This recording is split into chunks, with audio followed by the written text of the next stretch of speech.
All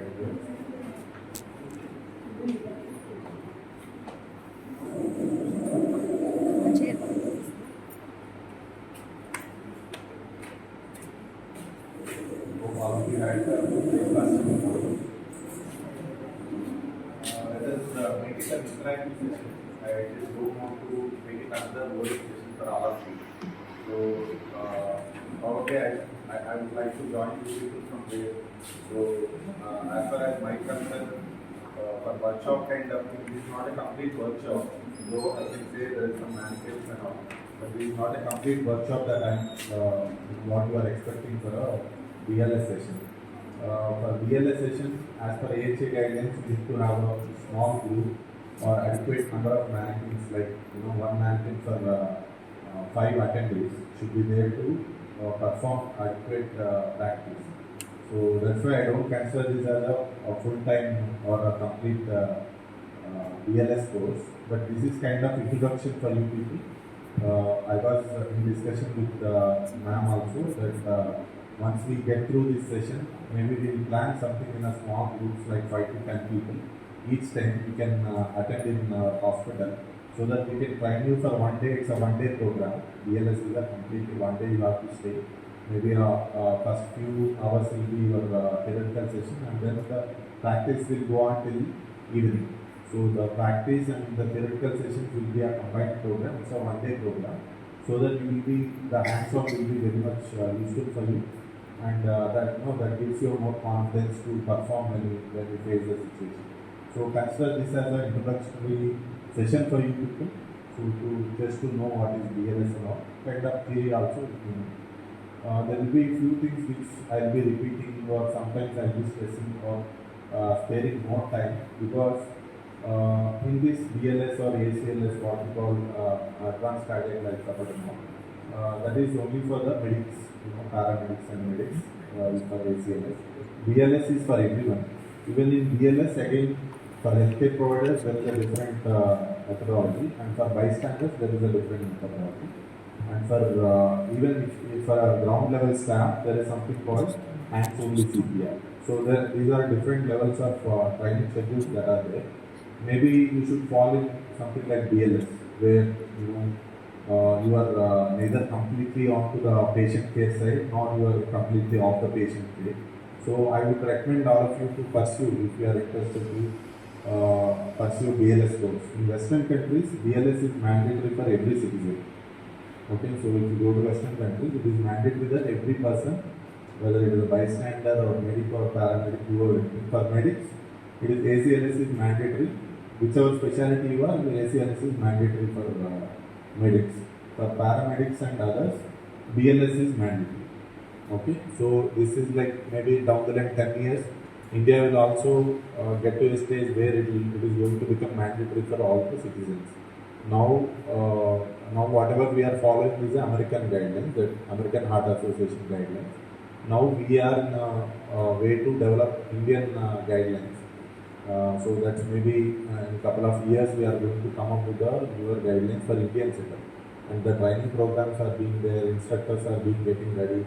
So sooner or later, it's going to become mandatory for all the healthcare institutions to get certified. I mean, the students to get certified who are going out, BLS will be mandatory. So as ma'am and sir emphasized on requirement of you being, knowing for this BLS and all. So I'll just start if I have.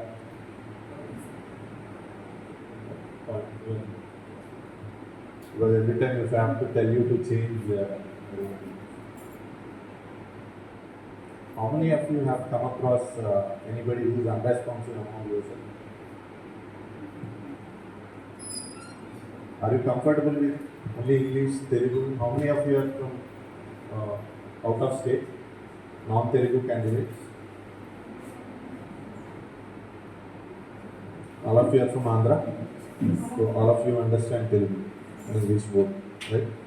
If you are comfortable with Telugu, I might skip sometimes to Telugu if possible, because the technical terminology it is very difficult to convert into Telugu and speak, but for the sake of due to be involved, I might, if you want, I'll get into the Telugu also.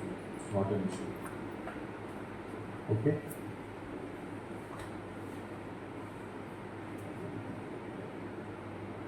So once this class is over, I guess most of you will be knowing what is BLS. You know what will be the steps of BLS. At least you will know what you are supposed to do, what is your role as a bystander when somebody goes unresponsive in front of you, right? So all of you are final year students. First year, fourth year, fifth year. Okay. So let me not. I mean, if I am not audible, please let me know. Am I audible now? So you want me to keep it like this? If you have a caller mic, that would be great. It's not there. Fine, no problem. Okay, please let me know if somebody has any doubt or somebody is not able to hear. Please raise your hand. You don't have to speak, but please raise your hands. As per meta-analysis that I got only 2 meta-analysis regarding CPR worldwide. Out of hospital cardiac arrest, what we call. In hospital cardiac arrest is a different scenario when we compare out of hospital. Out of hospital means any working area, anywhere out of hospital. So out of hospital cardiac arrest has very bad outcomes. Mortality rate is very high because they are not in a medical facility. So getting into a medical facility is a difficult task when you get cardiac. Suppose if I collapse here right now, so it take even the nearest hospital is RDT. So it takes at least 15 minutes for me to reach RDT, but the body and system will not tolerate for 15 minutes, right? All, right? Because why I ask, because most of you have come across anatomy and physiology by now. So you know that, ma'am, if you have any other sessions, maybe you can carry on. I'll just engage with them. Maybe in case if you want, you can join in between us. Okay, ma'am. Thank you. So you all know, you all have gone through the physiology and anatomy by now. Cardia and brain will not last for more than 10 minutes if the circulation is paused, right? So that way CPR, out of hospital CPR has a highest mortality rate. అంటే out of hospital ఎవరైనా cardiac arrest అయితే so death rate అనేది చాలా ఎక్కువ ఉంటుంది. In hospital కూడా ఉంటుంది, but in hospital I can say only 10% mortality will be there. అంటే హాస్పిటల్లో ఉన్నప్పుడు మీకు కార్డియాక్ అరెస్ట్ అవుతే your survival chances are 90%, provided if other things are good. Okay, but out of hospital your mortality rate is more than 50%. See, out of 100 people who get cardiac arrest outside the hospital, 50% of them will die. And that too, the number says that Indian setup low, out of hospital cardiac arrest, the data itself is wrong. Wrong in the sense we all don't have a national registries for all these things. Yes, we have started from past 5 years, the national registries for out of hospital cardiac arrest, in hospital cardiac arrest, the recoveries and all those things. But most of the hospitals and institutes are not participating in those registries. That's why in India and in any other Asian countries, we don't have adequate data to say that we are up to this mark, right? We are on the way. Maybe another 3 to 5 years, we'll get the proper data, at least for a decade, where we are standing when we compare with Western countries. So whatever data is available on the internet or any studies, it's only depicts only Western countries, either American or European data will be available. So even in European data, the out of hospital cardiac arrest survival rate is only 35 to 40%. Okay, then you can imagine what is there in Indian country or any other developing countries, right?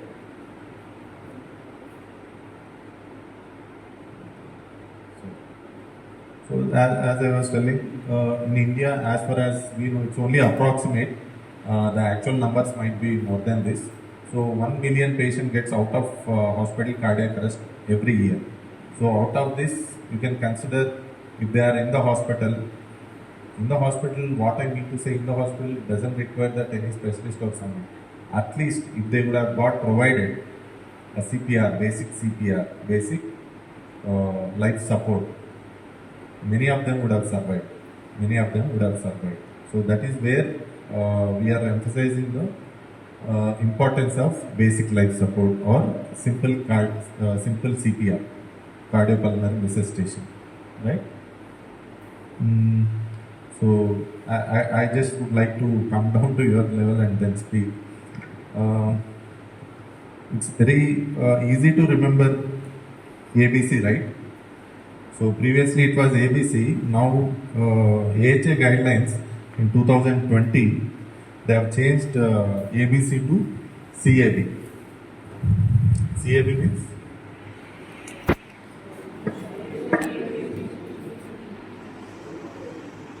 airway breathing circulation.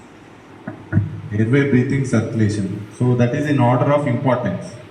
So as the guidelines comes, I mean the latest guidelines in 2020 from AHA described or changed the order into CAB. Means first we have to take care of circulation. Then so you please remember this order because even the medical fraternity people, those my colleagues who are there in other specialties, they'll be in a hurry to put a patient on tube, put the patient on ventilator. Where when the patient had a cardiac arrest, it is not the airway that is most important. It is the circulation. Means blood supply to all your other vital organs. That is more important, right? This is called chain of survival. What is chain of survival? Whenever there is a patient goes with cardiac arrest, with echo issues, when we go around, because I don't have a habit of standing on minutes. So there is something called chain of survival. You have chain of survival for out of hospital cardiac arrest. You have a different chain of survival for in hospital cardiac arrest. So this is out of hospital cardiac arrest chain of survival. So what are you people seeing there? Call for help, sir. Early CPR, early deliberation, post resuscitation. It is early recognition and call for help, early CPR, early defibrillation, post resuscitation care. Okay. So I request all of you to keep aside all your notebooks, pens, pencils and all, because this is not secret. In your people, everywhere it is available. Okay, I want you people to pay your attention, eyes, ears, everything to the board, right? So early recognition and call for help. What does that mean?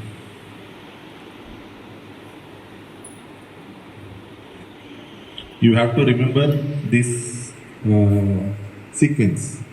The most important thing in ACLS or BLS, basic life support, is keep in mind what is the sequence that we are supposed to respond. Sequence is more important. You have to respond only in this sequence. Okay?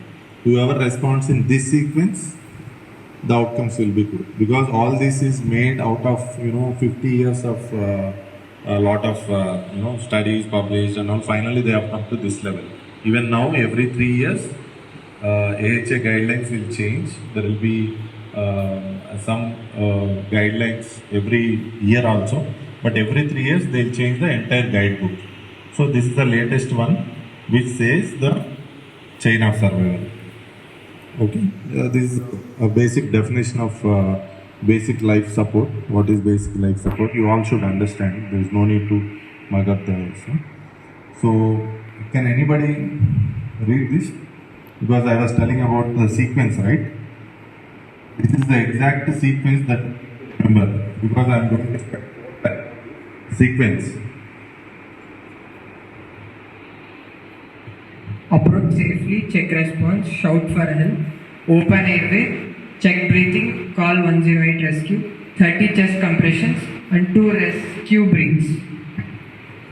Wonderful. Is there any difficulty in remembering this? Is there any difficulty? First of all, remove one phobia from your mind that only medic has to address when patient goes unresponsive. Once somebody who knows this sequence should be able to respond to a person who is unresponsive, right? Please remember this, because we'll be going entire session is depending on this sequence only. Approach safely. What does that mean? Say you are in a what to say, Diwali festival. Suddenly, one old man just your neighbor just fell down, and you found that there are so many crackers around, and there is lot of because you have attended a BLS class recently. Don't just jump into the situation, jump into the fire like Junior NTR, and don't do any action scene there. First, you have to safeguard yourself. First, you have to see the scene. You have to clear the scene. If there is any danger that is going to take you also into that situation, first we have to make sure that you have to keep the victim out of the situation, and you have to keep yourself safe from the situation. Then you start doing all this. Okay, somebody is drowning and you saw that he is unresponsive. Don't just jump into the water and start doing CPR in water itself. See, I am not telling all these things simply. People have attended BLS, started doing all these things. That's why I am telling. There are best examples saying that paramedic attended a BLS course. Then suddenly he saw somebody was drowning. He jumped into the canal. Then he started doing CPR in the middle of the water. Ultimately, somebody else have to come and save both of them. So don't be over enthusiastic. Be in your senses. Make sure that you are out of the scene. Out of the scene means you make sure that the patient is out of that scene. Fine. So then you start doing all whatever you want. There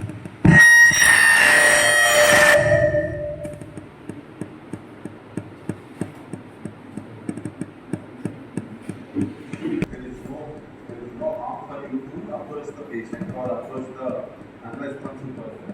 Then you start doing checking of response. You have to check the response. Please make sure that you remember these things very well, because there is nothing scientifically more scientific here. It is only a presence of mind that you require. You need to check the response. Check the response in such a way that anybody who is sleeping should wake up. There were instances where somebody like non-mental person getting BLS training. After that, going home, their grandparents or parents were sleeping very fast asleep. They went and whispered, "Dad or mom, get up." If they don't get up early, they start doing CPR.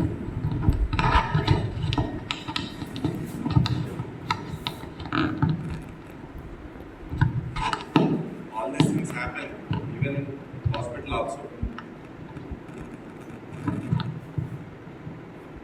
Hello, am I audible? Is that okay? So all these things, don't think that happens only with non-medics. Even in our hospital, not only here where I worked previously. I don't want to take the names. That's a very reputed hospital where I worked previously also, where more enthusiastic staff had started CPR for a patient who is sleeping. They started doing CPR for a patient who is on sedation. So these things do happen.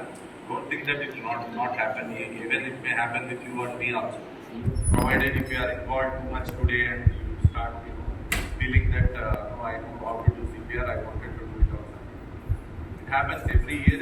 I have come across at least 2 to 3 instances in the hospital setup where people started doing CPR, because the patient is not responsive. So this is very important to check the response. You have to check in such a way that somebody who is in sleep should be able to get up. Okay, we'll see the demo video also, how to do all these things. Then we'll have a demo also. Then you will understand probably, you will understand how to do that. Right? So this is how you are supposed to do. You have to shake the shoulders, gently ask how you are. You have to shake the shoulders in such a way they should get up from the sleep if they are fast asleep. Okay? Then shout for help means you need to call for help. Once you find that somebody is really unresponsive, then you have to call for help. First thing you have to call for help since you are out of hospital setup. Right? You found somebody unresponsive, try to wake him up, then call for help. Call for help. Right? Then you have to check their airway. Once they are unresponsive, you need to check their airway, whether they are breathing properly or not. Whether they are breathing properly or not. You know how to see the breathing. Right? How to check breathing? Can anybody? If you have mind, just pass up. Can anybody tell how to check for breathing? Chest movement and feeling air to cheeks.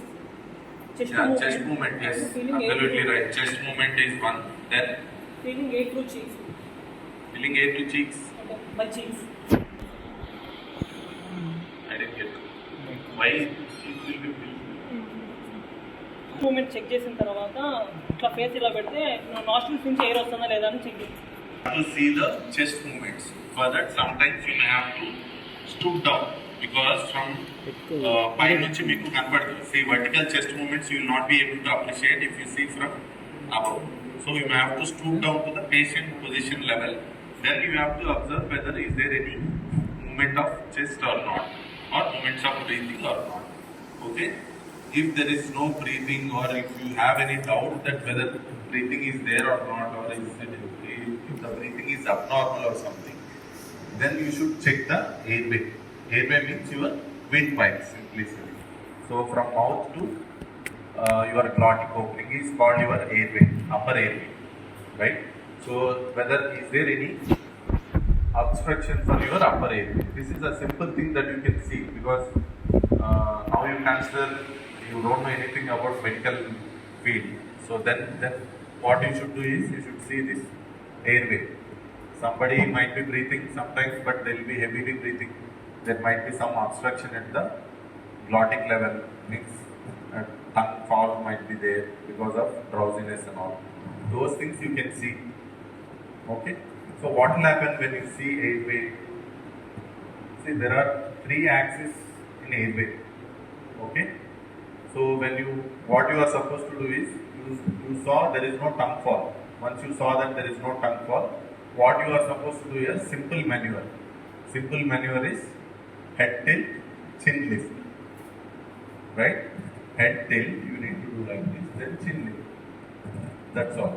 If you are a medical expert, once you do a BLS, proper BLS training, there is one more addition to this technique is jaw thrust that you can do once you get certified with BLS, you get trained, then you do a day, 1 day practice. That time you can do. Even without that also, what you can do maximum is your head tilt and chin lift. Right? You can do a head tilt and chin lift like this. Okay? So the airway will be open. Before this, you have to make sure that there is no tongue fall. Okay? So this is the third maneuver that I have told. Along with head tilt and chin lift, you have to do a jaw thrust. When we see it on mannequin, you will better understand hands-on experience. But for now, you can assume that this is a jaw thrust, which you will see during your demonstration. Okay. Then once there is no response, means there is no breathing, then comes your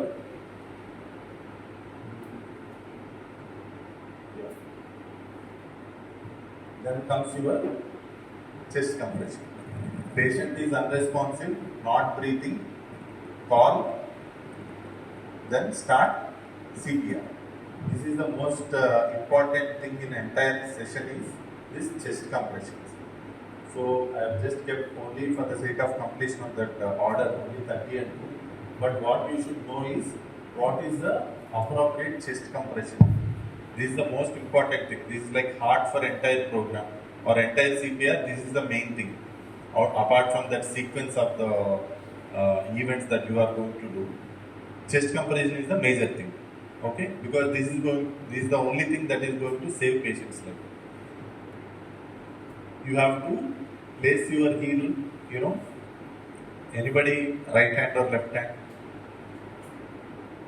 Any right handers? Most of you. Anybody can come on volunteer.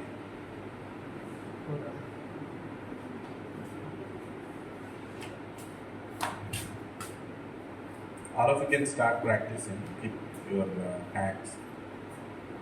Keep your bare hands like this. Bare hands. Okay? Hands up. Okay? You have to do with your thenar eminence. You know, you have to do chest compressions with your thenar eminence. I'll tell you why.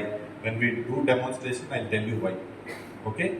Then this should lie directly on your sternum. You can see, because the image is along with the hands. I'm not able to show there. Otherwise, you all know sternum, right? Okay, sternum.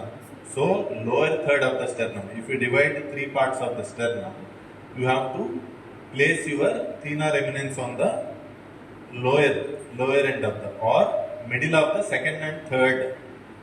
Second 1/3, third 1/3. I mean 2/3 and 1/3 junction you have to keep. Okay? So you have to keep your thenar eminence there, and your hand should be like this. You have to lock it like this. Can you all do it? It's very important. It is very important because the way you hold your hands, the way you keep your thenar eminence on the sternum is going to change a lot. It's not that just you push the patient chest and patient will survive. It's not like that. I'll tell you why. I'll show you a good video also why it is important. Unless you keep your thenar eminence on the sternum and press it properly, so it is not going to, your pressure is not going to affect the heart. No, it will not be pumping. Heart will not pump. It will just only, you will break 2-3 ribs. That's all. If you keep your hands on some of the ribs and all, 2-3 ribs will break. Again, you will cause pneumothorax and all those things will happen unnecessarily. Even patient alani తీసుకెళ్ళినట్టు బతికేవాడు కూడా చచ్చిపోతాడు. So better you learn it properly. Before you do, you have to practice a lot. So I'll show you a video also why we are supposed to do. So you have, once you interlock the fingers, start chest compression. So chest compression rate should be 100 to 120 per minute. 100 to 120 per minute. Not less than 100, not more than 120. It should be exactly between 100 to 120. What you should do practicing is, when you practice in a session like this, you should start counting 1, 2, 3, 4. So మీరు ఎంత ఫాస్ట్గా count చేస్తున్నారు అనేది మీకు ఒక idea వస్తుంది. Then you will be able to give 100 to 120 chest compressions per minute regularly. Okay? Then the depth. So ideally 4 to 5 centimeters, but for our understanding, it is like 50% of the chest should get compressed. Say AP diameter. You all know what is AP diameter, right? Anteroposterior diameter. If you consider this, 50% of your anteroposterior diameter has to come down. So your chest compression should go to that depth. Okay, 50% of the chest should go down. Okay, then you have to relax it properly, because this is a purely demonstration thing. Theory will be like something you are telling in the air and attempt. So somebody, where are the people? Okay. So when we see the demo, that time I'll let you know. So that is called effective chest compression. Effective chest compression. You all should remember. I'm sorry for this. Prepared by our PG, so there are additional things. So effective chest compression components of 5 components. Effective chest compression will comprise 5 components. One is compression fraction. It should be more than 80%. Say if you do 10 minutes or 20 minutes of chest compression, say 10 minutes of chest compression, out of 10 minutes, 8 minutes you should spend on chest compression. 8 minutes. The rest of the things only 2 minutes. So your chest compression should comprise only about more than 80%. Okay. Then next component is compression rate. Compression rate should be 100 to 120. Compression rate should be 100 to 120. Then depth, as I told, antero-posterior, it should be more than 50%. Your chest should go down at least 50% of your antero-posterior diameter. Then your chest recoil. You should allow the chest to recoil completely, then only you should go. Right? Then fifth one is ventilation rate. You should give at least not more than 12 breath per minute. 8 to 12 breath per minute is the ideal thing. Not less than 8, not more than 12. You should not allow.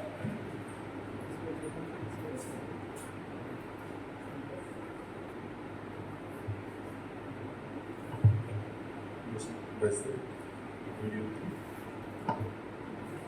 There's a video. There's a video. No, there is a video.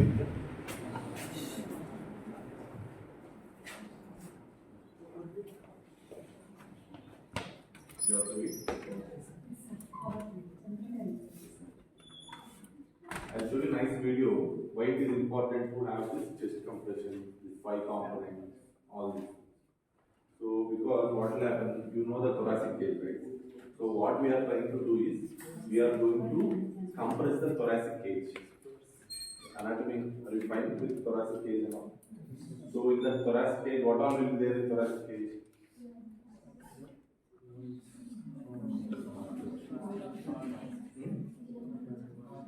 What is there? Yeah, lungs and heart is there. So when we are compressing, it is the thoracic pressure that we are increasing. We are not directly pressing the heart. You understand? We are not doing a cardiac massage by doing a CPR. We are just trying to do a thoracic compression. It is not cardiac compression. You cannot do a cardiac compression without cutting the thoracic cage. If you want to do a cardiac massage, then directly you have to cut open and then do a massage. That is not possible, or only possible when we do a bypass surgery and all. Sometimes patient might go bad. That time we open the thorax and then directly do a cardiac massage. This is not that kind. What we are trying to do is we are trying to increase the thoracic pressure. Okay. By that we are going to compress the heart also. You understood? So we are not going to compress the heart. Are you clear? We are not directly compressing the heart. We are not directly putting pressure on heart. We are just putting pressure on thoracic cage. That's all. Okay. Now you understood why we told that chest position, hand position and all is important. Because if you start compress the ribs on one side or something, thoracic cage is not going to move. So unnecessarily you are going to break somebody's ribs. That's all. If you put your hand only on the junction of 2/3 and 1/3 of the sternum only, it is going to have that compression, or the thoracic cage pressure will increase and heart also will start pumping.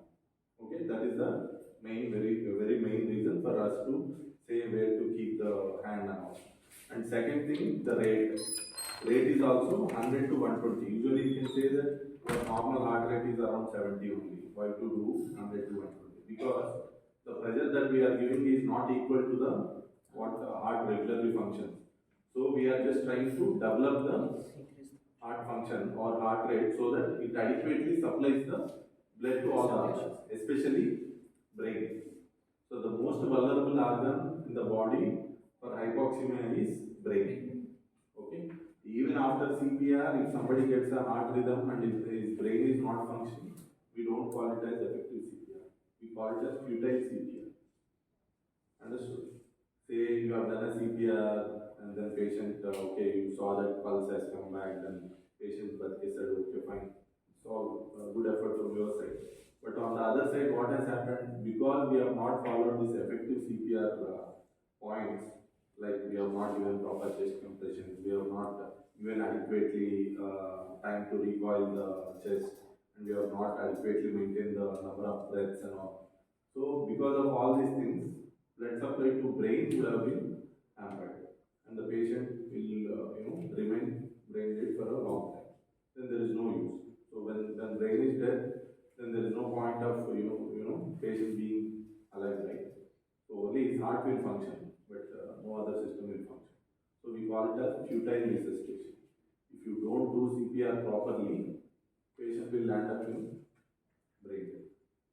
Okay. Even at that time, even heart functions also there is no use. So that is why it is very important for you to know how to do a effective CPR. Effective CPR, what are the 5 components of effective CPR?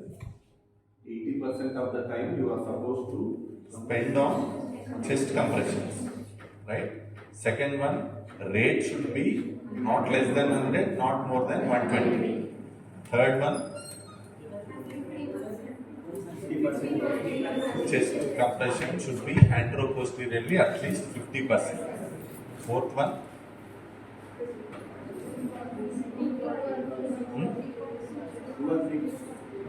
allow proper recoiling of the thoracic cage. Okay. Fifth one, breaths number should be minimum 8, maximum 12, not more than that. కొంచెం తక్కువైనా పర్లేదు కానీ ఎక్కువ మాత్రం you don't want more than 12 breaths, because all these things will interrupt our chest compressions. Because if you have to give breath, then again you have to stop chest compression, give breath. So మీరు ఎక్కువ interrupt చేసి ఎక్కువ breath ఇవ్వాలి అంటే ఎక్కువసేపు chest compression stop చేయాలి. Chest compression stop చేస్తే what will happen? The blood circulation will go down. మీరు చెస్ట్ కంప్రెషన్ చేస్తున్నంతసేపే బ్రెయిన్కి బ్లడ్ సప్లై అవుతుంది. Okay, when you stop doing chest compression, there will not be any circulation to your vital organs or brain. So then again it will become a futile resuscitation, right? That's right.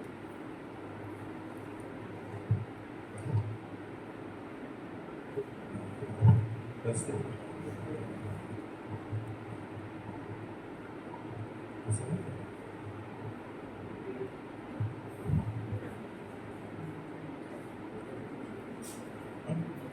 No, no, no.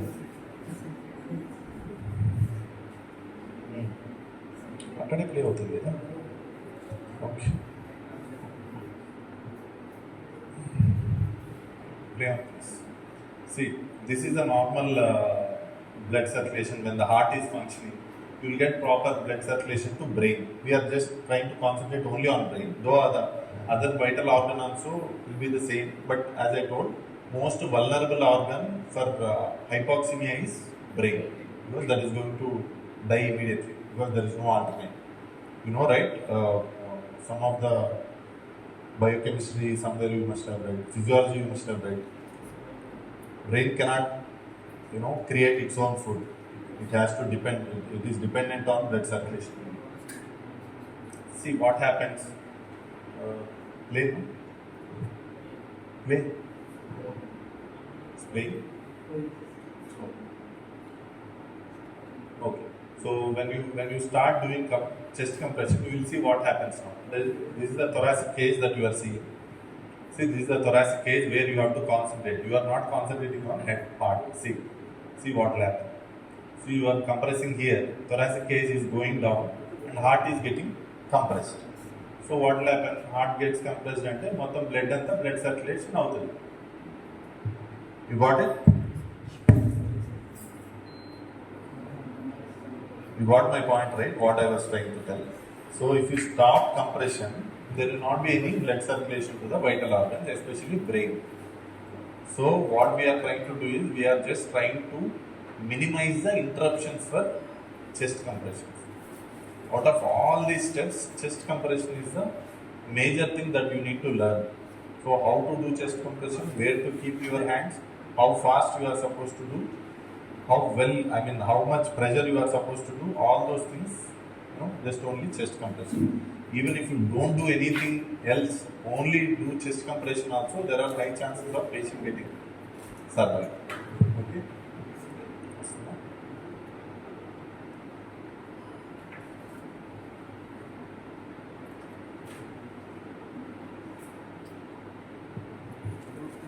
When I have attended my first BLS session after MBBS, I got so bored that from morning to evening, 8 hours, they just spent time only on chest compression.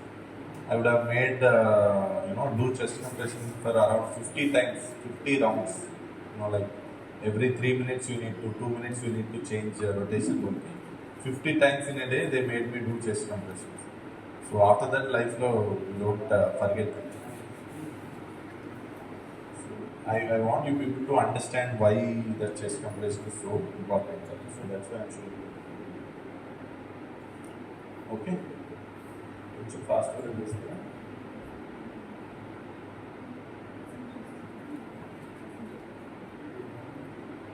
Can you switch off these lights?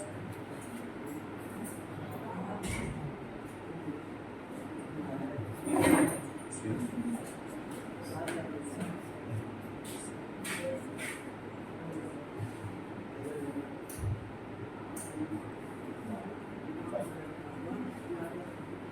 Can you just go forward? కొంచెం ముందుకెళ్ళు. You cannot go. So again, they are placing their hands. You see how they are holding how they are fixing their hands. Okay, at the lower middle third and upper 2/3 junction, they are placing their hand, the thenar eminence, on the sternum. Okay. Once they start doing chest compressions, heart will get compressed and the blood circulation will start to all the peripheral organs, especially the brain.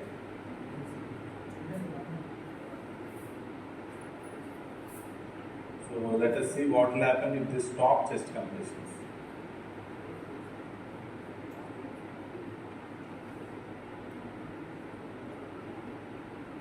See, 2 inches. That is like basic thing for our understanding. They go 2 to 3 inches. We need to go depth. So 100 to 120 compressions per minute you are supposed to give. Once you stop doing chest compression, see, blood is not going. So all your efforts, if you are not placing your hands properly, if you are not doing number of times that adequately, if you are not allowing heart to refill, because why I told recoil means once you allow it to recoil completely, then only heart can fill completely, then it starts pumping. Okay, you understood? That's why the recoiling time is also very important. Next slide.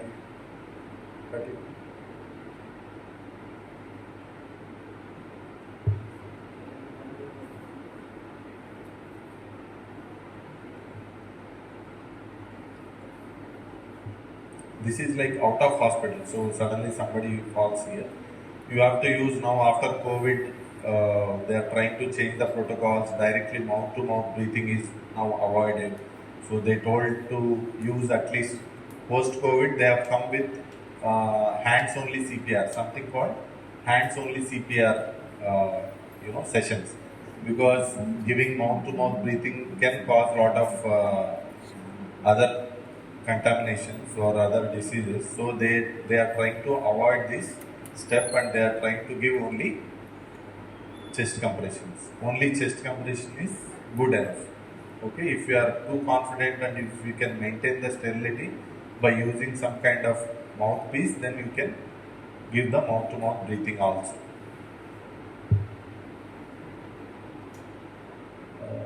Yeah.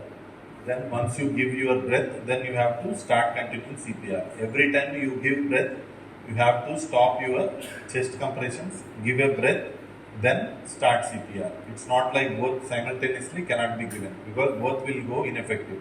You cannot ventilate the lung while doing a chest compression. Chest compression చేస్తున్నప్పుడు you cannot make sure that air will go inside. It will just go into your stomach. Okay, so whenever you want to give a breath, you have to stop chest compression, then give your breath, right? So this is the sequence. Actually, as the protocol says, AHA guideline says that all the even if you go to Western countries, even on the streets also there will be an emergency box will be there, emergency box with the AED. Okay, if somebody is there in Western countries, you can ask them. There is a AED available even on the roads.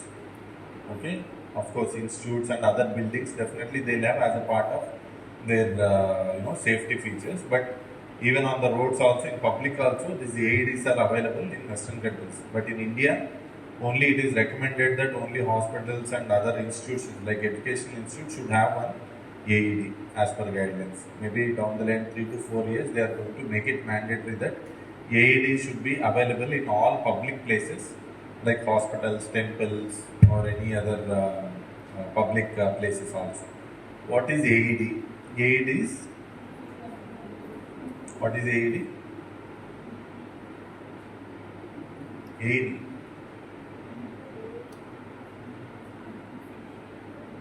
You have never heard of AED? You can search Google. Don't have mobiles?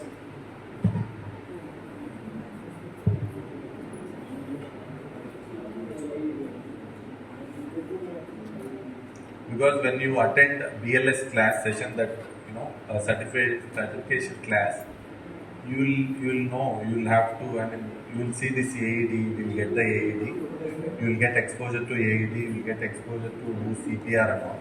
But now, since it is not a certification class, we are not able to get the AED also. What is AED?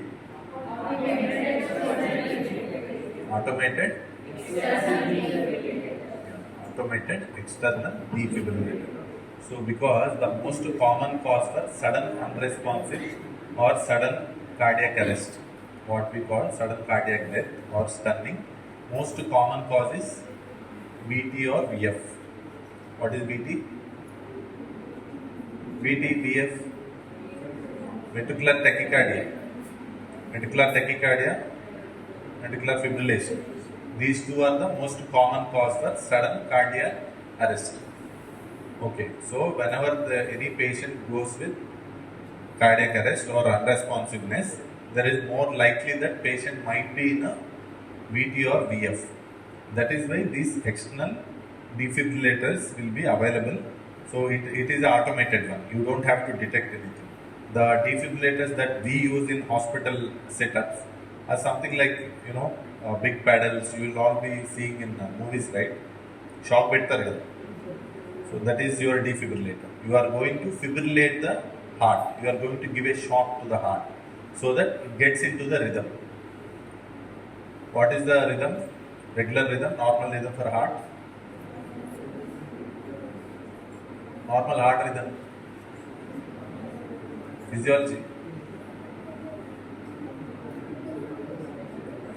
Electrical activity ఎక్కడి నుంచి start అవుతుంది heart? SA no. SA means? So sinus rhythm is a normal rhythm for heart. So whenever there is any abnormality, any aberrant pathways or any other extra paths are there, then the patient will land up in VT or VF because the sinus node will be taken over by other nodes or other areas where heart will start beating up to 200 beats per minute. Sinus rate in sinus rhythm, heart will start beating only around 70 to 100, whatever the heart, but it will be in sinus rhythm. In VT and VF, only the ventricle will be, and there will be asynchrony. Atrium ventricle will not be in a synchronized pattern, and the heart rate will be seen as, ventricular rate only will be seen as heart rate. It comes around 200 to 250. So what you are supposed to do is, by stunning the myocardium once, you give a shock and heart will stop for a while. Milliseconds it will stop. Then the sinus node will take over. ఇంట్లో ఎవరైనా ఉన్నారా? చిన్నపిల్లలు ఉన్నారా ఇంట్లో? ఉన్నారా? ఏం చేస్తారు ఏడుస్తుంటే? You'll slap them, no? So you give a tight slap, they'll become calm. So it's a similar thing, you can imagine. So when the heart is not beating in its own pace and the aberrant pathways are taken over, then you give a tight slap. You will stun the myocardium for a while. For a millisecond, you are going to stun the myocardium. Then the sinus node will take over. Then again starts breathing with normal sinus rhythm. So that is what you are going to do when you have a defibrillator, external defibrillator. If you have automated, in hospital, what we do is we recognize, since I am a medical person, I'll be able to recognize what kind of rhythm that patient is getting. Is he in AF, is it VT or VF or whatever rhythms are. Based on that, I'm going to adjust my joules. Starting from 100 to 200 joules, I'm going to change the current that I wanted to give, and I'll shock the patient. After that, again I'll take one more running ECG and see. This is what happens in hospital setup. But out of hospital setup, medical facility, I mean, there will not be always medical person available around you, and you don't know what kind of rhythm patient is getting. So this automated external defibrillator, if you have to just place it will be something like this, the small one. It will be a small one, so kind of nebulizer machine kind of thing. So there will be pads and wires attached to that. So what you are supposed to do is just you have to place these pads and switch on. I mean, you have to switch on and place these pads. It is going to recognize the rhythm automatically.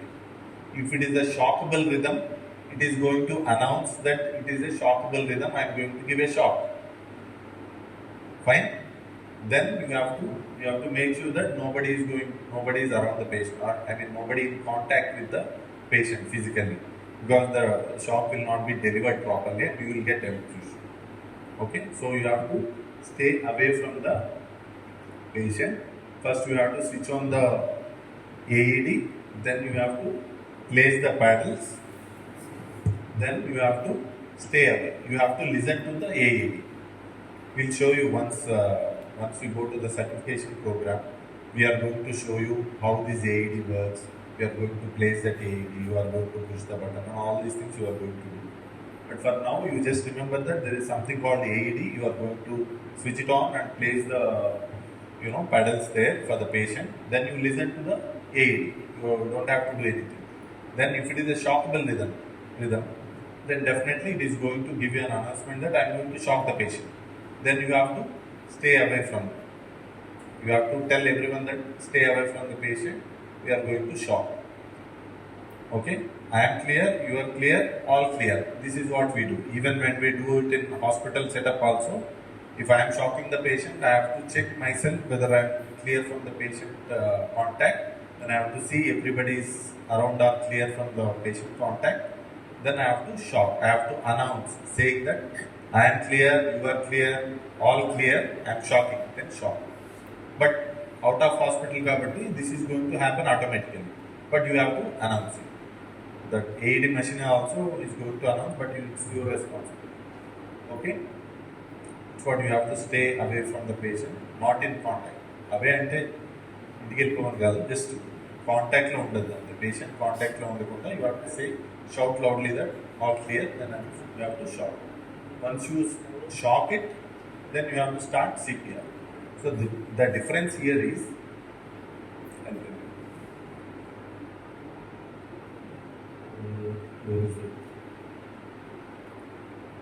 difference is the sequence. When you have a AED, what you do is shout for help, open airway, check breathing, everything you have seen, and you have confirmed that patient is unresponsive. Once you see that patient is not responding to your verbal commands and all, then he is not breathing, then you call him as unresponsive patient. Once these two are confirmed. Once this is unresponsive, when you have AED available with you, then immediately you have to attach AED. Okay? Here, when you don't have AED, you have to start chest compressions. So this is the difference. When you have AED with you, you have to connect AED first. Because what I said, the most common arrhythmia is VT or VF or a shockable rhythm. If patient is in some kind of shockable rhythm, AED is going to help you and patient will regain their consciousness immediately. Okay, this is very important, and it has a mortality benefit also. Why in the Western countries, even the Indian guidelines says that as early as possible. Do you remember the chain of survival? Where is it?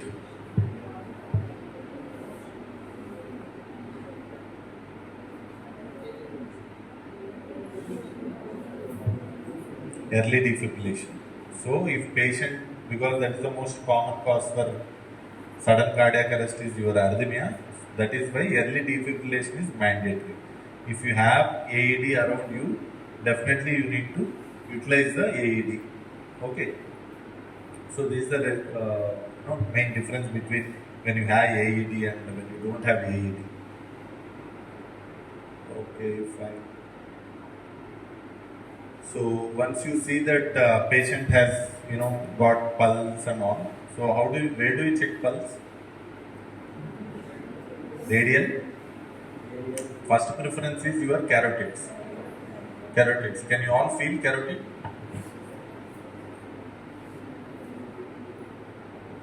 Yes? No?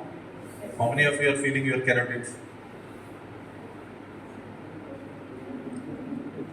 నిజంగా చెప్పాలి. If somebody is not there, we'll try to help them to locate their carotids properly. You have a midline, right? Place your fingers, 2 fingers, take your 2 fingers. Keep it in your Adam's apple. Okay? Then turn it, make it vertical. Then slowly go palpating lateral to your windpipe. About 2 inches, 2 to 2.5 inches, you should be able to feel your carotids. Can you feel? That girl is going to posterior side, you will not feel them. Everybody? Yeah, that's very important. You have to feel yourself at least. Make sure all of you are alive. Can you feel? So first and foremost is your carotids, then your radial. So most of the time when patient is unresponsive and cardiac function is not there, it is very difficult to feel the radial pulse. Okay, but definitely you can feel. If you are able to feel, you can feel. Otherwise, carotid is the major thing that you can, because it is a major vessel which is very close to heart and your directly resembles your heart function. Right? Once patient, you make sure that he has pulse and he is moving, he is breathing, then you have to keep them in recovery position. Ideally, here it is showing right side, but ideally you should keep them on left lateral position. Why? What? Heart and then. Now after this class, you should not speak like layman again. Why left side? You all have read anatomy, right? Lungs. You have read anatomy of lung, trachea, right main bronchus, left main bronchus. So right main bronchus is more prone for aspiration. Means if you take, right main bronchus will be around, it is easy to for some aspiration if unresponsive not the patient. If something comes out from his mouth or something comes out from his stomach, there are high chances that he might aspirate. So if you keep him on left lateral position, the inclination is more, for left bronchus, inclination is more. Right bronchus is more, inclination is less. That is why there are high chances that food particles will go into the right bronchus. Even if you don't understand also, don't mind. Please keep the patient once you get a rhythm, keep him into left lateral position, that's all. This is what we call as a recovery position. So to avoid aspiration. Okay, this is the steps. You have to keep, take his hand, put it on around his neck, then take his leg, fold his leg and pull it to the towards us. Okay. When we do a workshop, then all these things you can do physically, then you will be able to understand easily. Okay. So, ఎప్పటి వరకు resuscitate చేయాలి? Until somebody comes who is paramedic or 108 call చేస్తే 108 లో paramedics ఉంటారు కాబట్టి till they come and take over your charge, you have to do. Or if you are somewhere in trekking, you start doing CPR for 1 hour, nobody has come. The guideline says after 30 to 40 minutes, there is no point in doing CPR. It will be considered as futile resuscitation after 30 to 35 minutes of CPR.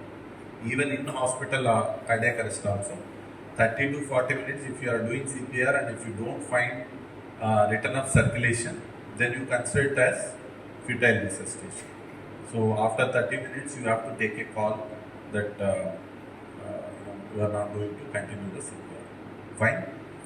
Yes, do happen in hospital that sometimes we do for 1 hour, 1.5 hour CPR also. No, that is because of various social reasons. Because family does not agree. If I say that after 30 minutes CPR, there is no guidelines to say that we have to continue CPR. They will not accept. Nobody will accept. In fact, the family will be in emotional roller coaster. So they don't accept that sudden event. So sometimes for social reasons we may have to continue, but the study says that it is a strong evidence that 30 to 40 minutes, after 30 to 40 minutes CPR, it is going to become a futile resuscitation, right? So this is what, when can I stop CPR? As the victim revives, then try and help arrives, or and you are alone and you are too exhausted and you cannot continue CPR, that time you can stop. You feel that it is very unsafe to stay there. Sometimes I told during fire accident and all, and then you may have to stop. So why CPR may fail? Maybe because of delayed starting, because phone కలవట్లేదు చెప్పి I have to call first కదా, I keep on calling till you get somebody on call. So that's you are going to lose precious time before doing CPR. So this kind of things you should not do. Okay. And these are some injuries. Sometimes it may happen, sometimes, most of the time in hospital, we see at least out of every 3 CPRs, we'll get at least 1 or 2 ribs gets break. Like Jaruta, it's a very known and common entity to happen. Lacerations, when somebody uses more energy, more power doing CPR and all, sometimes inexperiencedly, if you do it, we might injure abdominal contents also sometimes. If you don't place our hands properly, and the pressure will transmit it to the abdominal contents, your liver, spleen and might get damaged. There are instances where post-CPR patient had liver laceration, post-CPR patient had intestinal injury. All these things are reported actually. Okay? And vomiting, when we do CPR, sometimes if our hand goes down, then again you will put pressure on stomach, all the stomach contents will come out and patient might aspirate.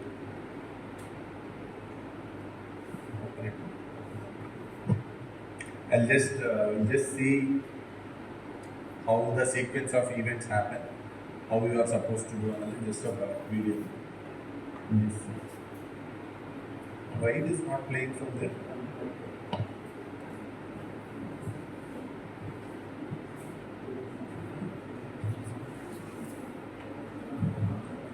Where is the cursor? Disconnected first.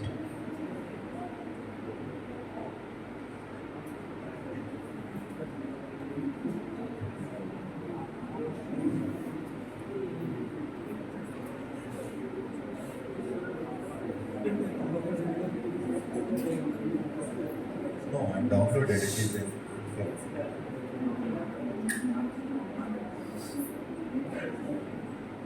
You disconnect.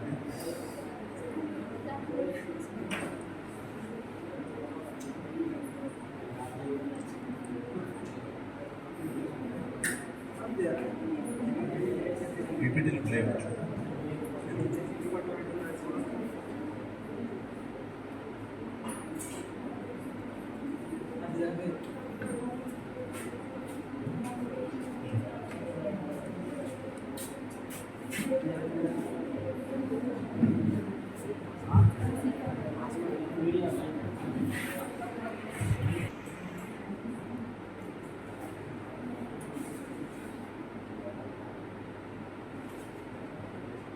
How many of you are interested to do a course, proper course, certification course? Not interested at all? Hmm?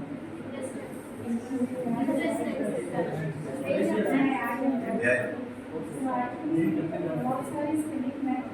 So in Savera Hospital, 1 day basic training, that is our basic life support certificate course is there in American Medical Society. So 1 day training program is there, 3 days training program is also there. ACLS is not for them, only BLS. So 1 day basic life support training is there. If you are interested, please give your names to me or Sudhir sir. Okay? So there is only 5 people will be training. So if you give your names to me, I will intimate to the Savera Hospital and they will schedule their plan. Okay? So that it gives good importance to your career also.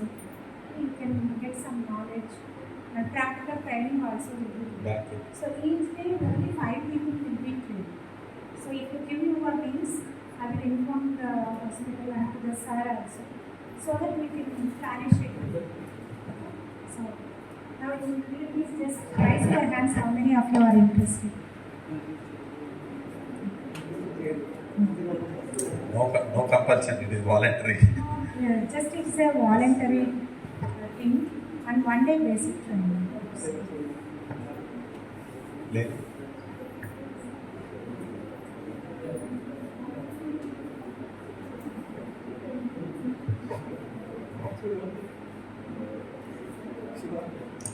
Sound rather, sound is not.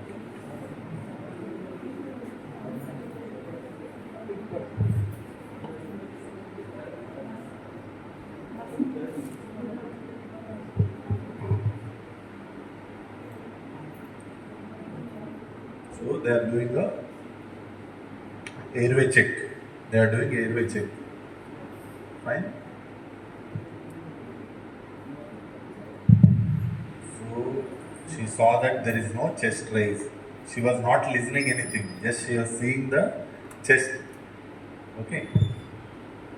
Then they have called the bystander. They told somebody to call. Then they started CPR. See the hands position. Where is the hands position? How fast they are, at what speed they are doing, what is the chest compression. See, when they give breath, they should see the chest rise adequately. Then they start CPR. This is the exact rate that you need to maintain, around 100 to 120 per minute. This is when you are alone. When 2 of you are there, one can sit on the head end, another person can be giving a chest compression. And every cycle like every 5 cycles, you can rotate the places. Like 2 people are there, one will be on head end, one will be giving chest compressions. So after 5 cycles means 5 times you give. So just hold on. No? Just pause. So when you give 1 cycle, that is like 5 cycles of CPR and 5 times breath. Once you give, you can interchange your positions. If 2 people are there, if there is no 2 people, then you have to work alone. But if 2 people are there, one can be on head end, another can be giving chest compressions. You can interchange your positions. Okay, after one cycle. 1 cycle means 5 cycles or 2 minutes, whichever is earlier. You have to change your position, then do the CPR again. This is AED that what we are telling about. It's a small machine with the attaching pads you will get. Continue. So while doing CPR only, they got the AEDs and they have attached the AED.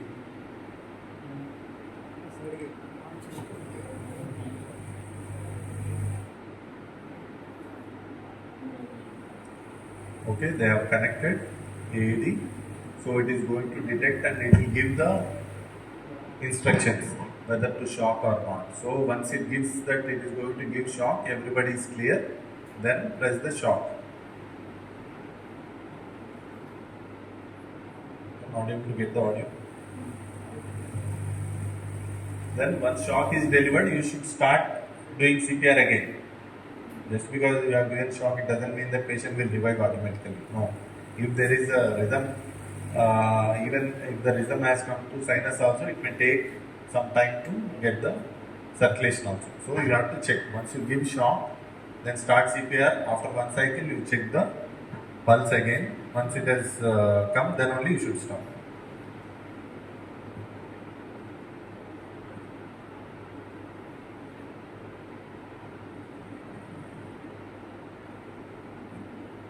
So just concentrate on the position, how the hands are, and how.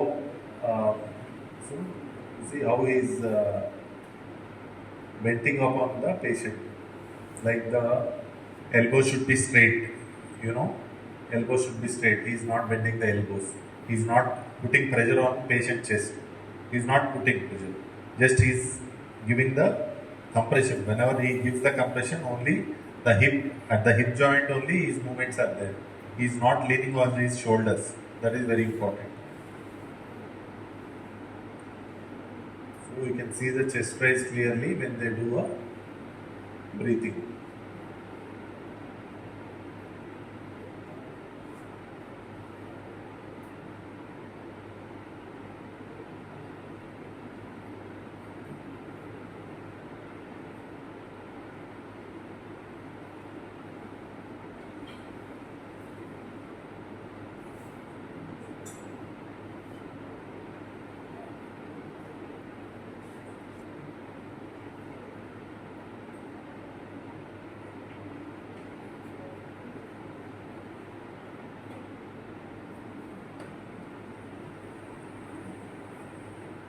See the movements only at the hip joint, and the hip joint he is having the movements, not at the shoulder.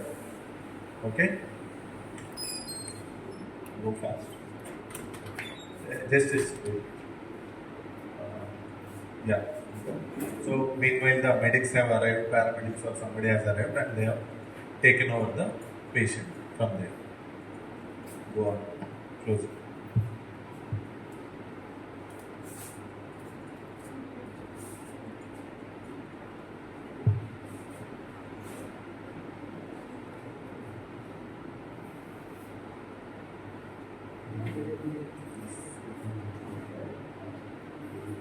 Okay, so then for today, just we'll stop there with the BLS and chest compressions. What we'll do is we'll have some questionnaire now. After that, for your theory, to collect your recollect your theory knowledge, then we'll have a demo. You all can come and do chest compressions.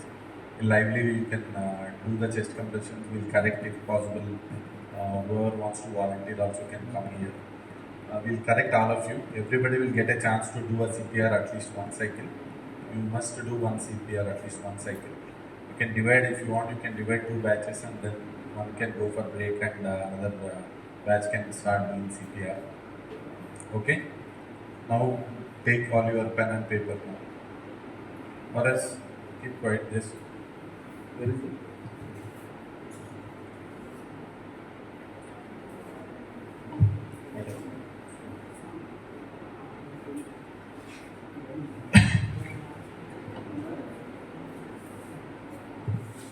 Okay.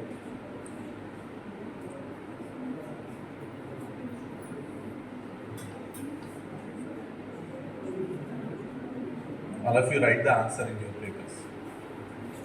Don't write question, just answer A, B, C, D. You have 30 seconds for each question. Somebody can keep the timer on.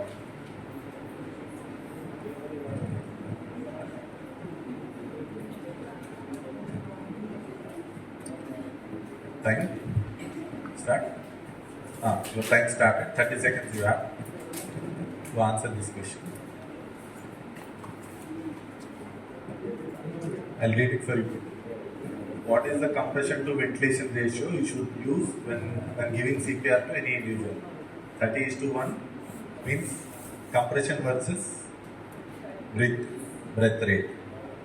30:1, 30:2, 15:1, 15:2. Time up. Answer? Huh? Answer is 30:2. How many of you got correct? It's okay, be honest. There's nothing wrong in going wrong. Okay. Next question. that performing two rescuer CPR, how often you should switch the roles? Write your answer. See, మళ్ళీ answer చూసిన తర్వాత కొట్టేయకూడదు. I am going to collect all the papers again. You don't have to write your names, but I need all the answers. You have written?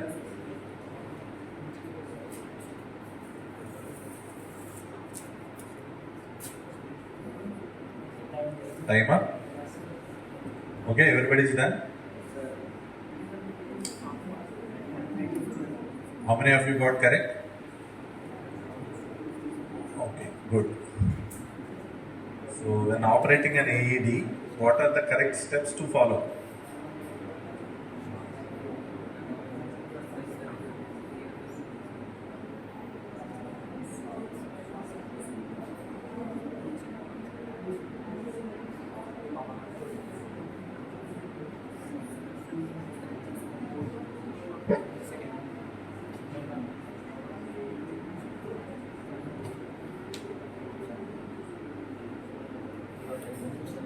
Done? Time up? You are done with question? Answer?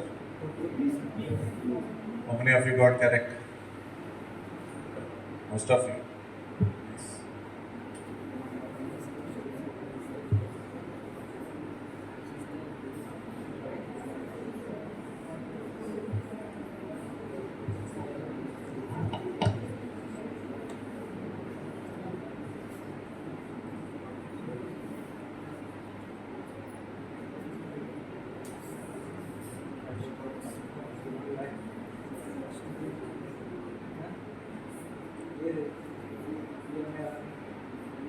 Time up?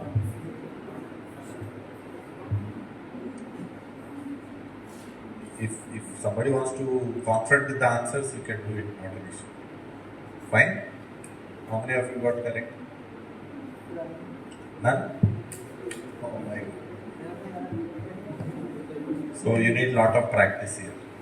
There is no, question looks very simple, but that's why I was telling the sequence is more important. From the beginning of the class, why I was telling is, the sequence will define the patient outcome.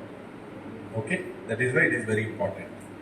That is why it is during your course, when you do a course, you are supposed to do maybe around 30 to 50 times, they will do the same sequence. Okay.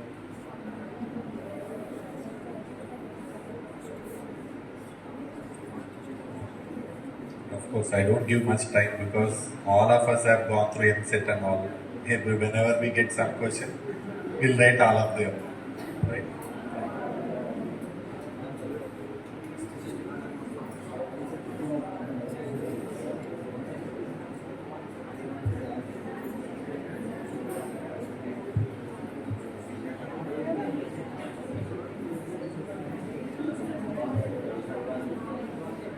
Done?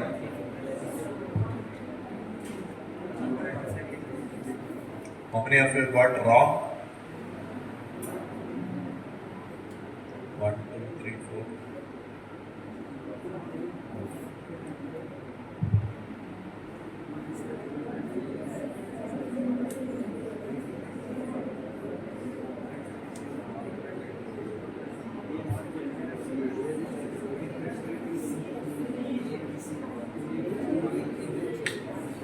Done?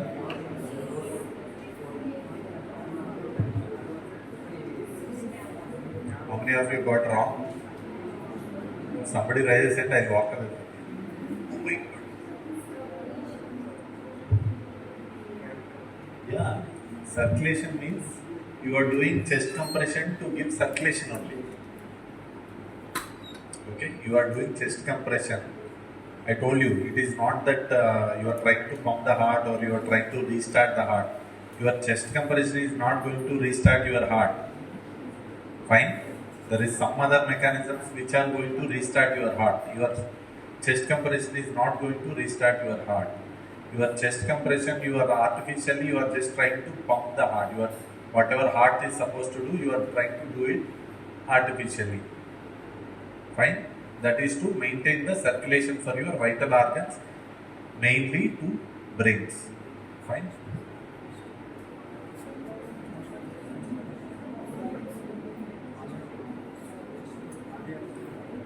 This I'll give grace mark because I have not gone through this slide. Slide it was there, but we have not gone through. Last one.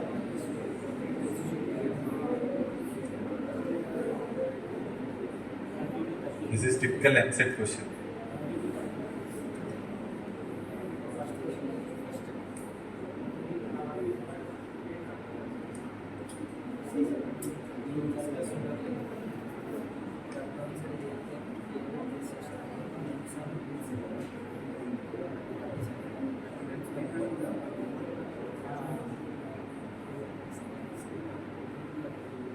Done. All of you are done. How many of you are confident that you have written correct answer for this? 1, 2, 3, 4, 5. సగం మంది అన్నిటికీ చేతులు ఎత్తాలని decide అయిపోయారు. Fine. Any wrong answers from anybody? Anyone has gone wrong? No? See, that's why I was telling, though it looks very simple and easy task to perform, the detailing of every step is very important. All these guidelines or detailing is the hard work of last 50 years that other people have given to us. So every step is very important. It has to be taken as it is given. Okay. So what we'll do is, if you want to take break, somebody can go take break.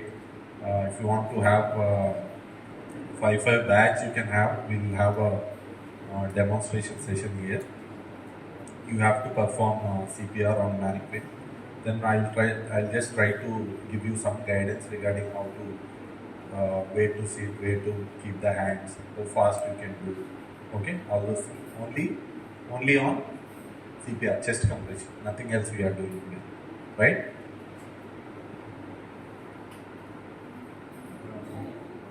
Play the video meanwhile. The arrange is furnished. Imran.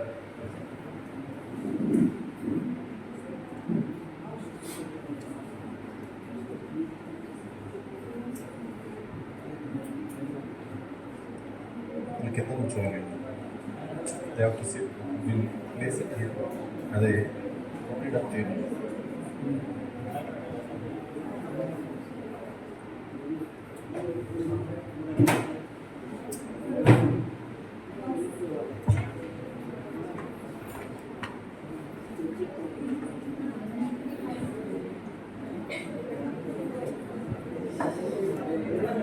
Play.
Take a break.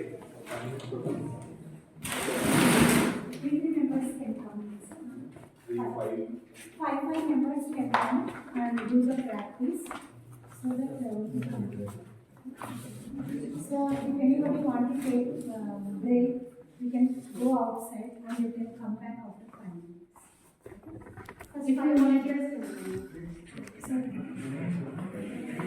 4 years.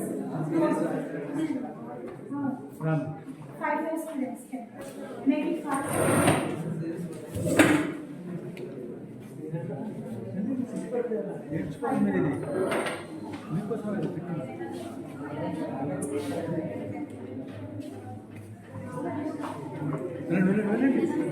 You can practice.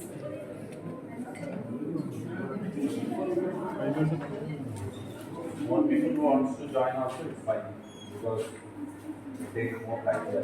So if more people wants to join also, it's fine. There's no restriction as only 5 people.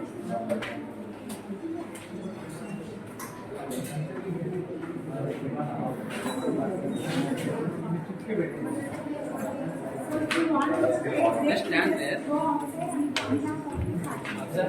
Meanwhile, other people. So be ready for the batches. So కూర్చోండి.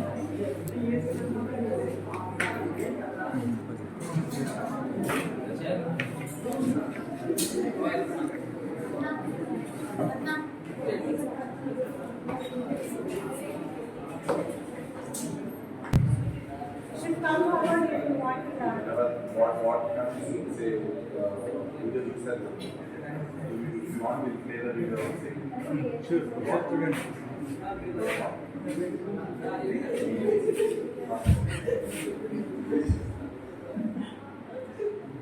See the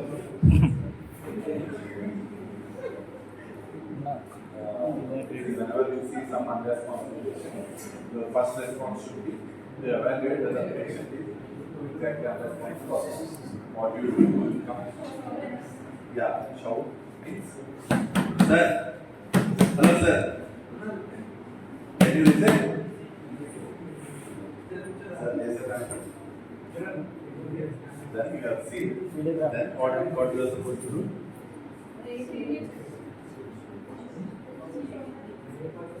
Shoulder. Sit down. Take some breathing. How you want to say? Yeah. No need to hold the chin. You can see whether the question is just at the same time what they were trying to do is they were trying to do this manual so that they head tail chin lift procedure they are doing. At the same time they are trying to see whether is there any chest lift or not. Okay. Once that is done, what you will do?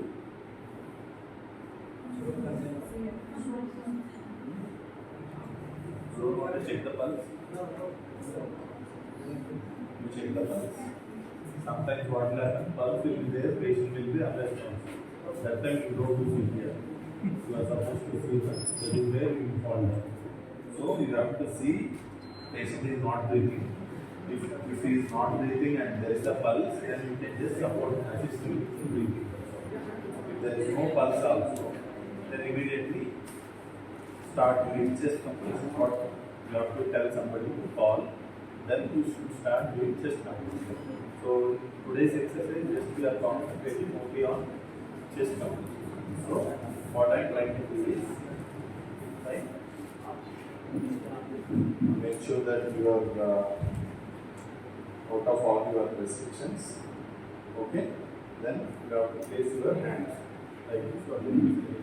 If you are the right hander, your right hand dominant hand should go down. Fine. Then you have to sit along the patient, most probably on the right side. Okay. Then you have to see where is the patient's sternum. This is patient's sternum. Fine. Then 2/3 and lower 1/3 tension. And right to press 1, 2, 3, 4, 5, 6.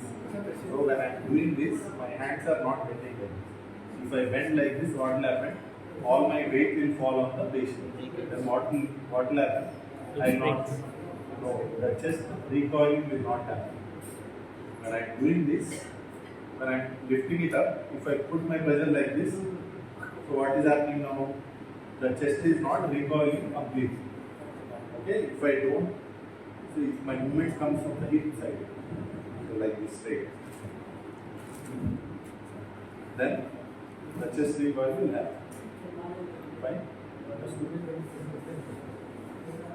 1, 2, 3, 4, 5, 6, 7, 8, 9, 10, 11, 12, 13, 14, 15, 16, 17, 18, 19, 20. 21, 22, 23, 24, 27, 26, 27, 28, 29, 30. Then take this.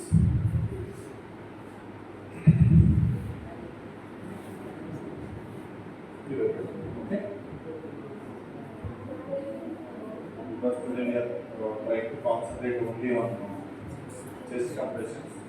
We are not paying much details about that. Fine. Will you do?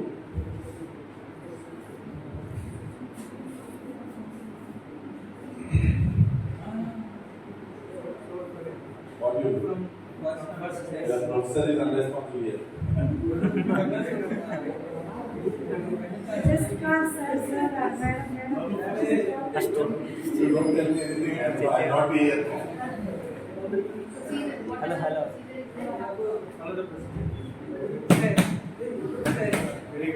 He's not responding.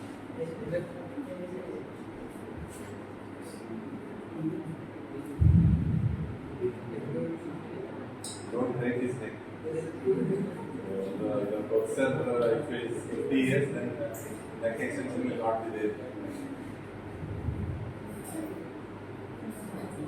Did you see the respiration? You check the respiration. Check the respiration. You will not see the respiration here. You will see the chest raise. You have to see for chest raise.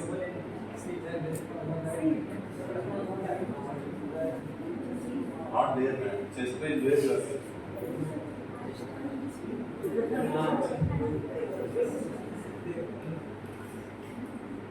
Okay, there is no chest raise. There is no chest raise.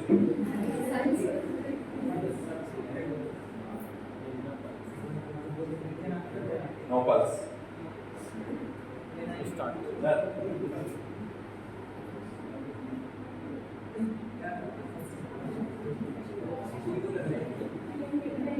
No, guilty one.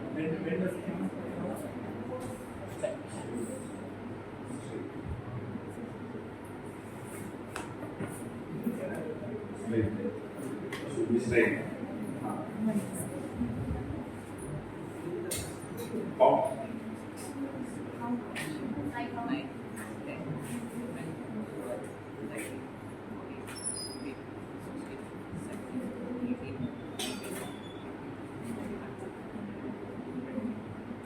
You don't want to call for help. Many of your friends are waiting for your call. I have a lot of people who don't want to call. Come and help, no? Somebody can join as a second rescuer. We have said right to rescuers.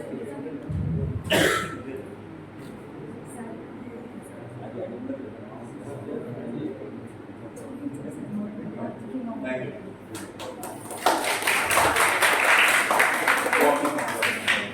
Two of you can join. Do a cycle. Start from the starting people go to hello. Get up.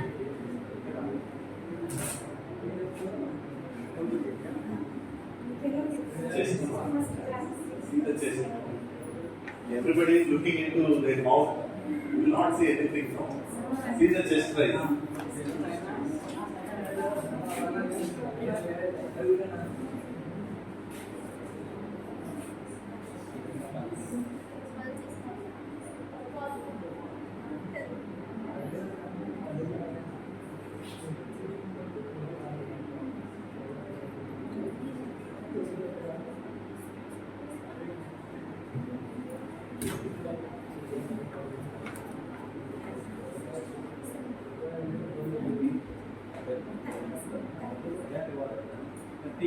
You have not called ambulance.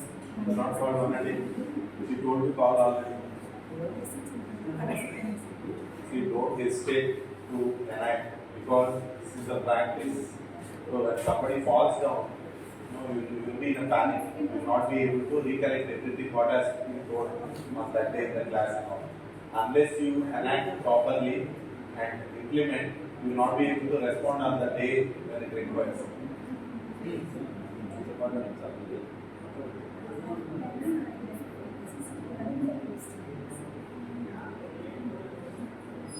Nobody was trying to give breath. Both of you are there. No one should stand on the head end. One should be on the side. See what happens slowly.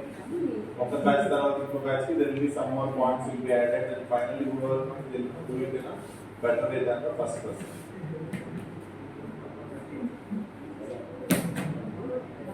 Paul, he wants to listen to the voice.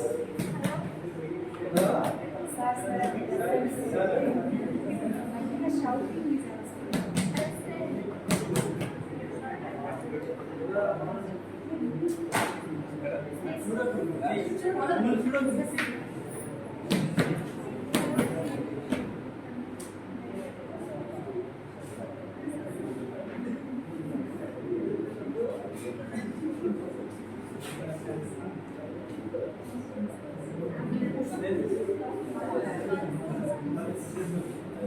You have seen how they have enacted. Do the same thing. This you have to practice.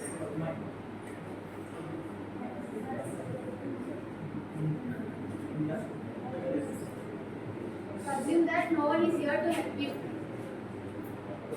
There is no one to guide you. You have not told your friend to call the radio. Shout. Call on the radio. And next person will be ready. Count. What you people do is count when they are doing CPR, count how many times they are doing it, 15 seconds. Okay, so that they are doing it right there. Somebody should come. Imran, we'll show 1 second what we are expecting.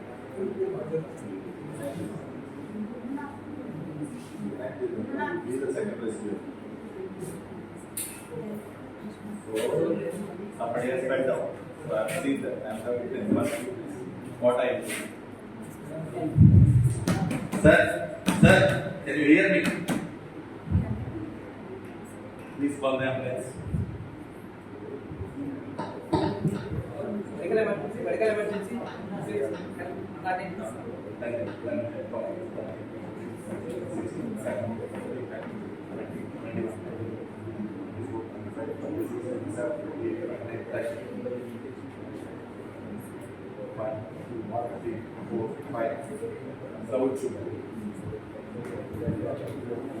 So now, Next two.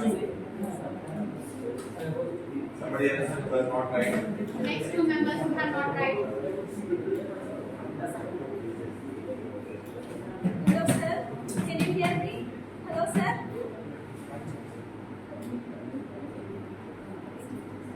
Call the ambulance. So, medical emergency. Nine. See your hand placement. You are pushing it out. There is a step. Check the step. It's in the light.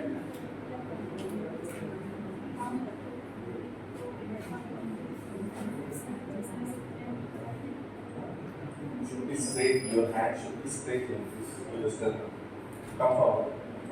Yeah, lean on the section board. Yeah.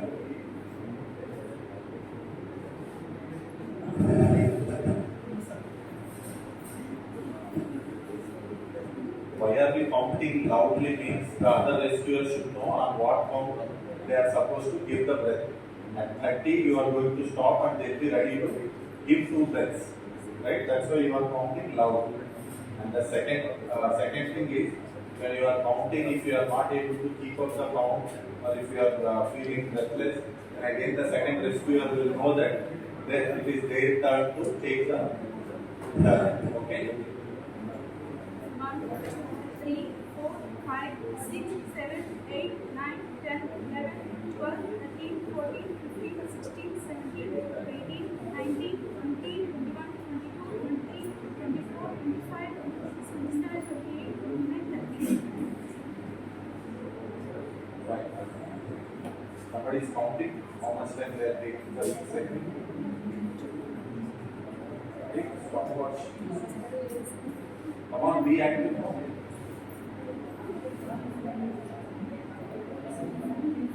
Don't fold your hands.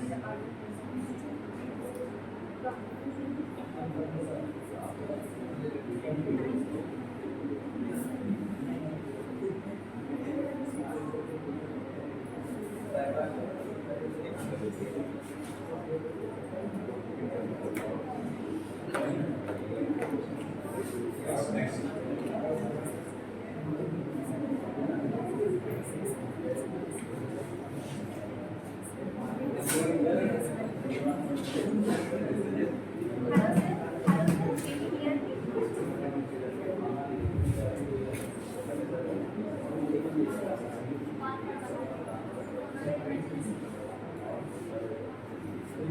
Hands, not lock your hands.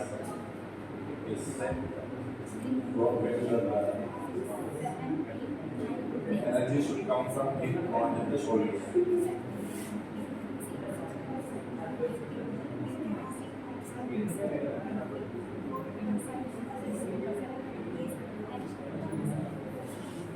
Fine.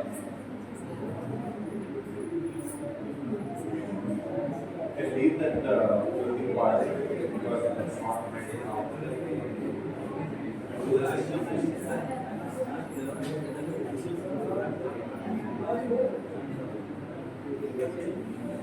See where is your hand. So you need to three.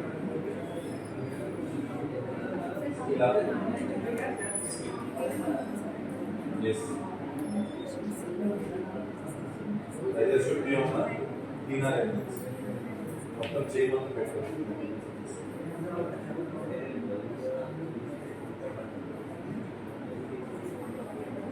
Fast.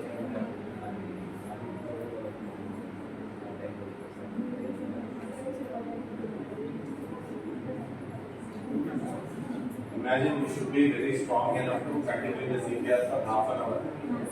Because for one cycle your hands are wetting and if you are not able to do, then it's very difficult for somebody to do.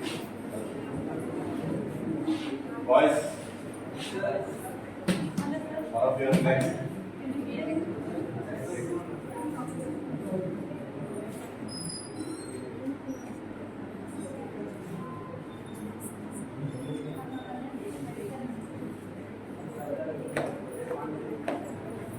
See the hands. Huh?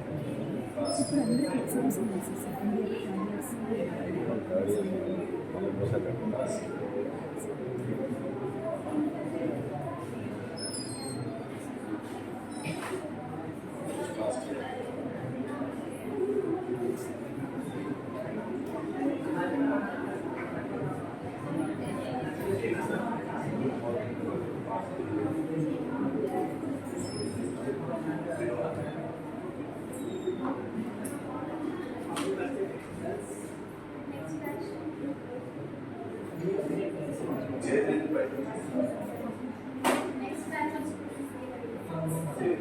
Just is not defined. It should come to yes.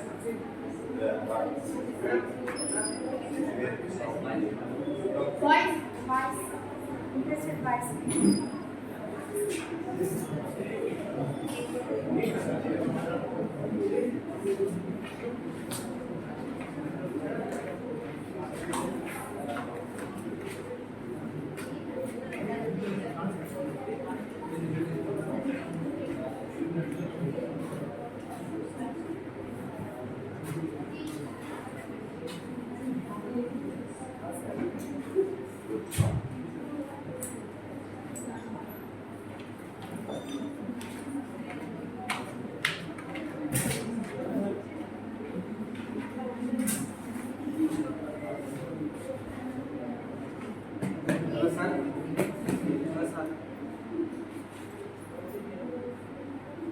See, again you are seeing inside the mouth, you are listening. Some movie has come out recently, they listen. It's not about listening, it's seeing the chest You have to raising. see the chest.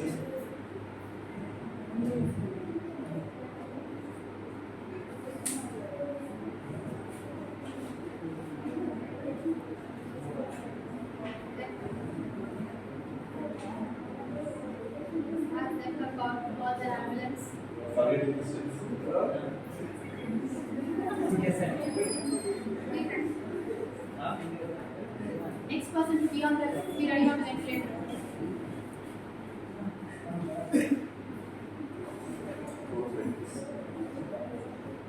Right. Go down. Sit.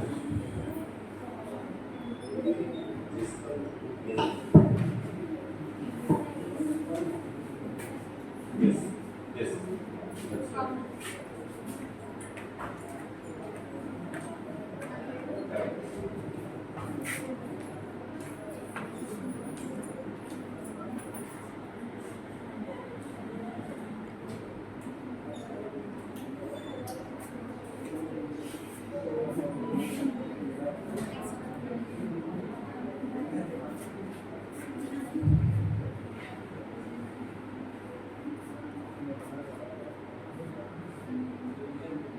Right.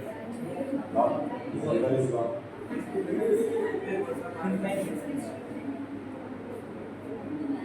Bye-bye.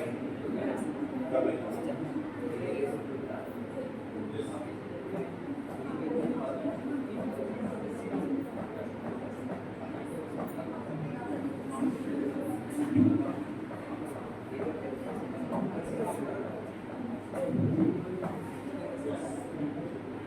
You are here, not there. Any other rescue is not there.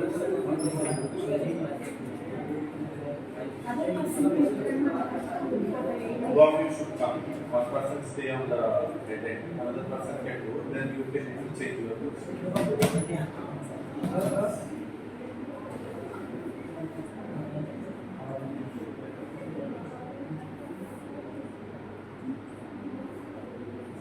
Have you missed any step? Whatever your position, you are trying to go for some practicalizations. One near the put your hands, lock your hands. Under rescue, you have to be ready up to Fast, you are doing very less space.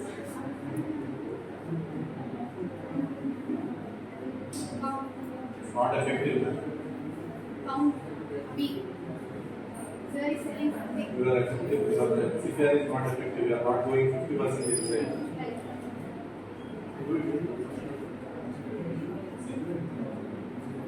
Right. Step down. Straight. Go down. Do it.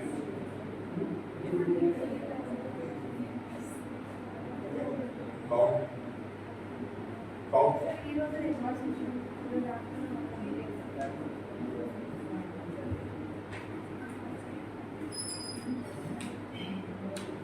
Okay, next. Next person. Next person can stay. Sir.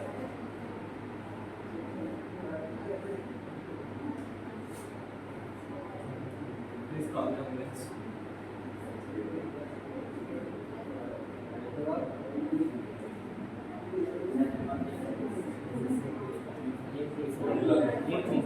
Should be on the sternum.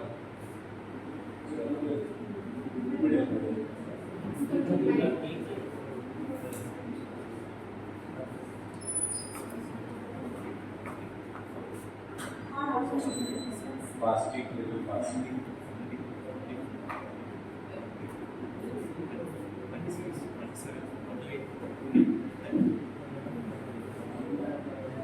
And next.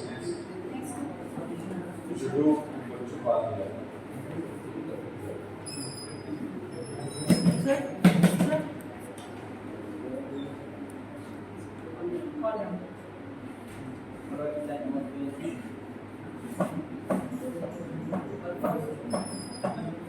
Don't bend the elbow.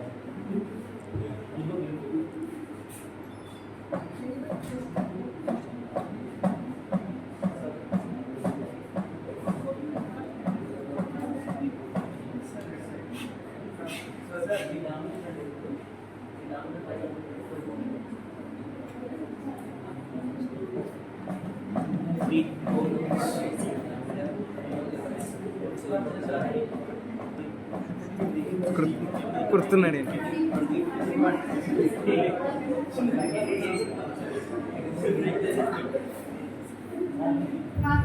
మీరు ఏం చేస్తారు complete తన మీద పెద్ద పడుతుంది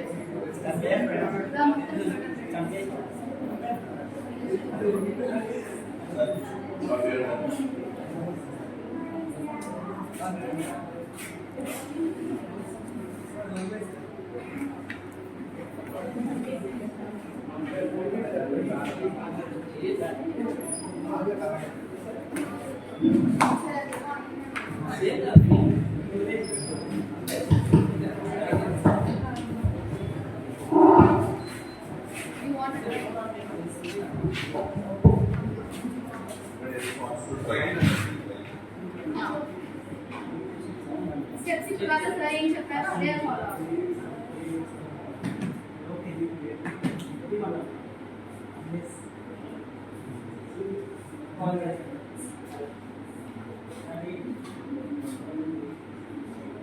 Go straight, go straight, go straight.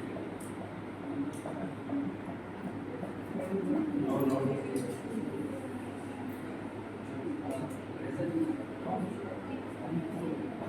Sir అదే చెప్పారు shoulders కాదు విత్ మూమెంట్ ఉండాలి షోల్డర్స్ కాదు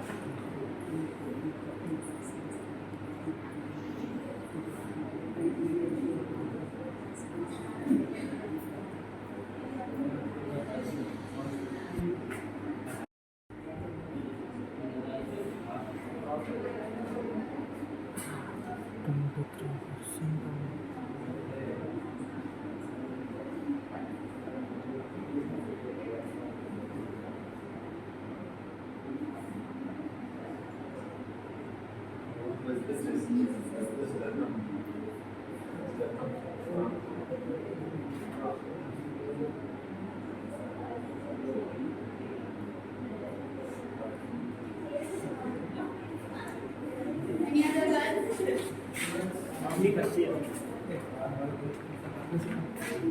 You want to continue otherwise? You all see all these kind of things.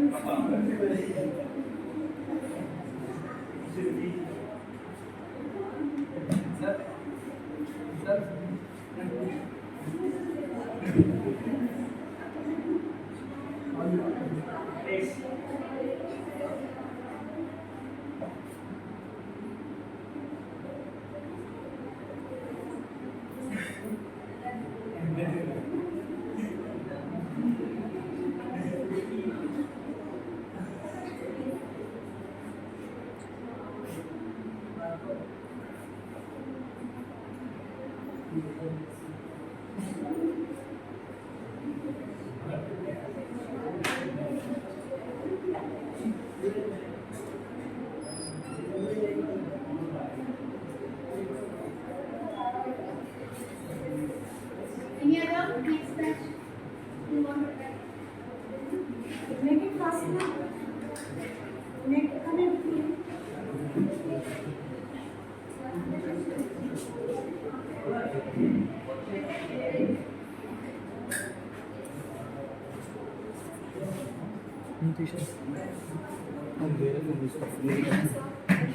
వేరే తీసుకో హాస్టలీ కావాలా